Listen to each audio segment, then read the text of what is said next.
Hey guys, what's up? This is Bim. Today we're going to be taking a look at Transistor. There's the empty set. Still too close to it. We better get as far from there as possible. Transistor is a game that I never would have tried if not for the perks I get from my PS Plus subscription and a recommendation from a friend. On the last few days that it was free on PS Plus, a buddy of mine told me about the game and how awesome it was supposed to be, and just in the nick of time I was able to snag it up absolutely free.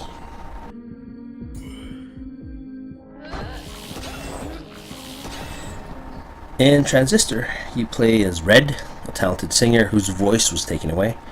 You wield a sword, or a sword-like thing, called the Transistor, that seemingly takes the personalities and memories of those who have passed away and turns them into abilities called functions.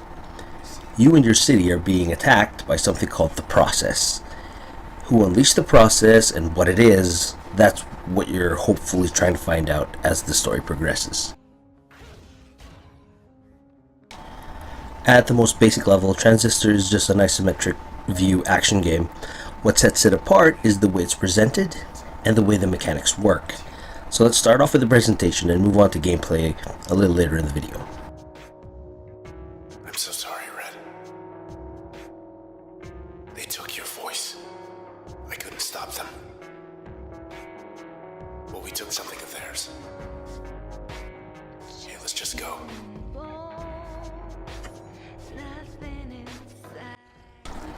Transistor is set in some kind of futuristic utopia, and because of that the art direction leans towards big, majestic, opulent architecture and set pieces. Later in the game the environment makes such a drastic change because of the story that the shift is so jarring. The game takes place in an area called Cloudbank, a very swanky place that houses a concert hall, nightclubs, premium housing, and that is very nicely represented in the hand-drawn art of the cutscenes and the computer-generated environments. One thing that stood out from all the design elements is the way lighting and color were used. It's vibrant and bright and yet calming amidst the chaos of the Process. The sound design helped with the calming effect too. And speaking of sound, Transistor is a near-gasmic experience. The background music in the game is so good, it's almost as if they made the music first and designed the game around it. Just try to give it a listen.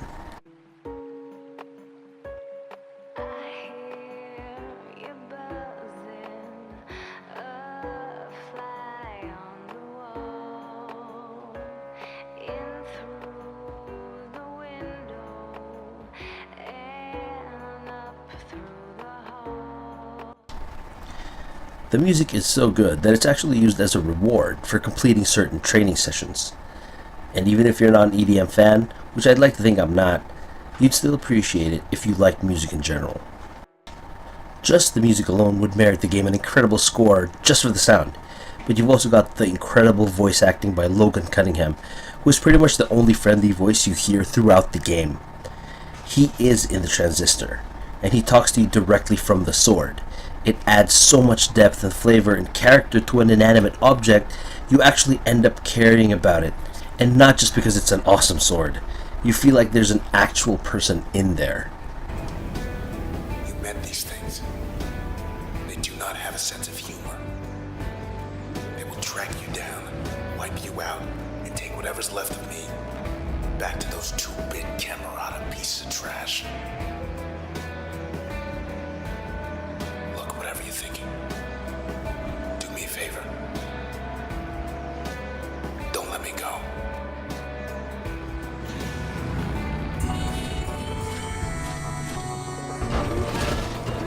But no matter how nicely a game is put together and presented, it won't matter if the gameplay is horrible.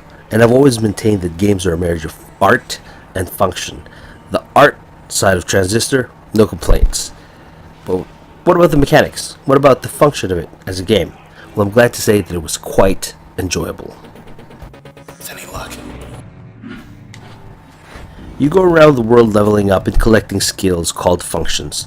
Each function can be set as a straightforward active skill, such as call or crash. However, all of those functions can be set as upgrades to other functions, or you can even use them as passive buffs to Red. For example, the void function, when active, unleashes a vortex that stacks a weakening effect on the enemy attack and defense.